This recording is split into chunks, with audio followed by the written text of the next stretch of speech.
Ok, vamos falar sobre David Hume, filósofo do período moderno. Ele é empirista, porém ele vai criticar o próprio empirismo de John Locke, que são empirismos de aspectos diferentes.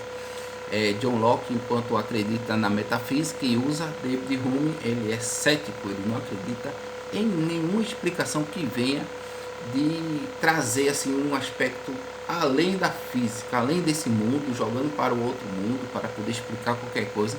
David Hume disse que não, que nada disso. As explicações estão todas aqui em nosso plano e nada vem de um outro mundo, de um outro planeta, né? Então David Hume ele vai diferenciar de John Locke nesse aspecto. Também vai criticar a razão, né? O René Descartes, o racionalismo, que também usa, né, da metafísica, tá? Porém, o racionalismo ele é a partir da razão. David Hume usa a razão também, claro, mas é um filósofo empirista. Ele vai dizer que a verdade científica, o encontro da verdade, vai se dar a partir das experiências do homem e que a verdade ela não é absoluta, mas a questão de probabilidade. E essa questão de probabilidade é o grande diferencial em David Hume. David Hume ele surge com essa questão, né, abrindo aí um leque entre a razão, o empirismo, a questão da constatação científica em Locke, para trazer uma outra questão que é a probabilidade sobre a verdade. Né? Então isso aí é muito interessante, é o grande trunfo, o grande toque aí em David Hume. Mas vamos continuar. Já falei que ele é um cético que não acredita na metafísica e que ele analisou o seu tempo. Então ele viu que tinha dois tipos de filosofia: uma filosofia que trabalhava das coisas do dia a dia e aquela que trabalhava as coisas mais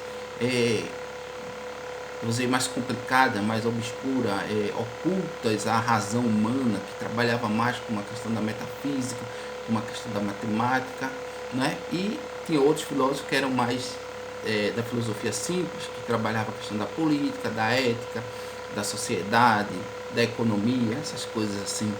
Né? Então ele faz essa diferença das filosofias para dizer que existe um entendimento humano e a origem desse entendimento humano é a partir do pensamento simples e a partir desse pensamento complexo e da associação ou associacionismo.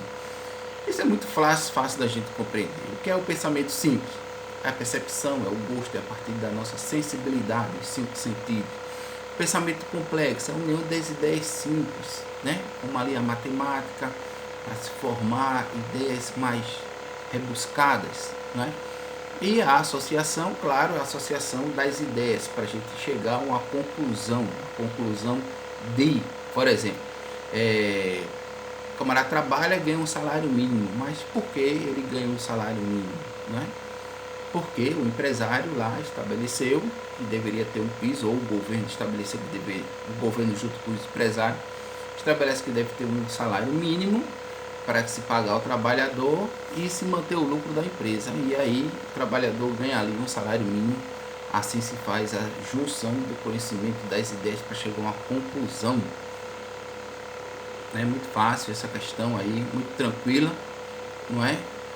Então David Hume analisa o seu tempo, filósofos de filosofia simples, a filosofia mais complicada, os pensamentos, como se formam, pensamento simples, composto e a associação do pensamento para chegar a uma conclusão, tá? Mas ele também vai trabalhar os limites da razão, o objetivo, né? O objeto. Então, a relação de ideias e questões de fato. Então, nas relações de ideias, nós temos o seguinte: elas são de origem das ideias abstratas, olha, da filosofia aí abstrata, abstrusa, né? Como a matemática, como a lógica, por exemplo. Então tá por ali relações de ideias, tá ali na base do entendimento, na questão interna do ser humano, né? Então um exemplo é assim: se A é maior que B e B é maior que C, claro que A é maior que C, né? Uma questão de lógica, né? Você pode ver que está dentro da nossa mente, está na parte interna do ser humano. Então não precisa de comprovação científica ou de uma comprovação empírica, não precisa fazer teste para isso. E também é um raciocínio dedutivo, ou seja, ele parte do geral para o particular, né?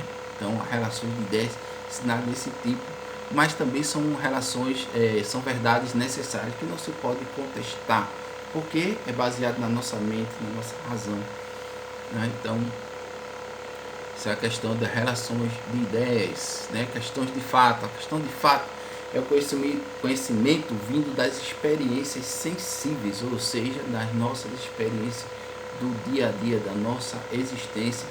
E como ela é externa, né, está fora, está no nosso contato, calor, frio, então é preciso que tenha uma comprovação ali científica ou empírica dessa verdade. Um exemplo é o calor transforma a água líquida em vapor e o frio transforma a água líquida em gelo. Então está aí um exemplo claro, né?